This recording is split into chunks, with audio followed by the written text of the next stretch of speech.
How bad is it on a scale of 1 to 10 when a host isn't there to greet you when you walk into a restaurant?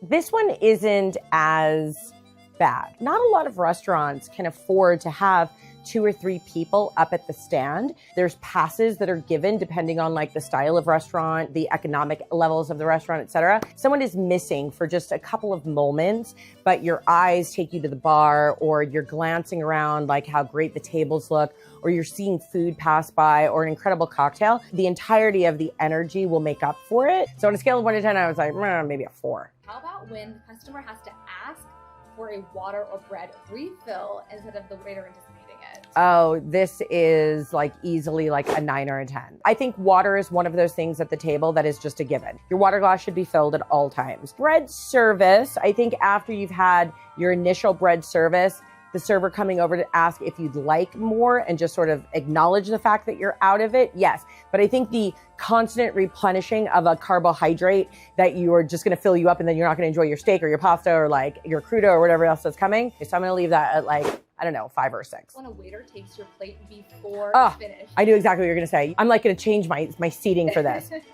That is, for my rule, the absolute worst. When a server takes your plate away, everyone else is still eating, or is just like hovering, like, are you done? Are you done? And they've had to ask multiple times to take your plate.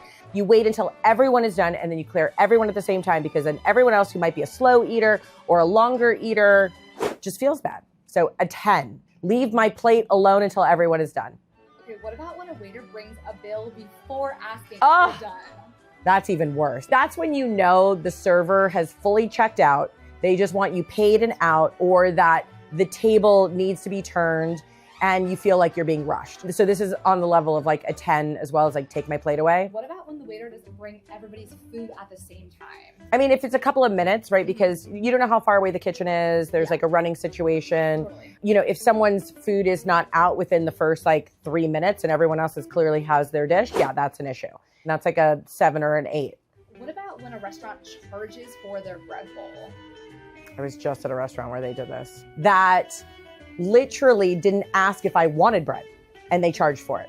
And honestly, like if I'm eating steak and, you know, 7,000 shrimp cocktail and an oyster bar, like I might not have needed the bread. Fine, charge for bread. I understand how expensive things are, because to be honest, nothing's for free. However, most restaurants build in bread service to their other dishes instead of just being like, and by the way, we're charging you for bread. So charge me for bread, but at least let me order it.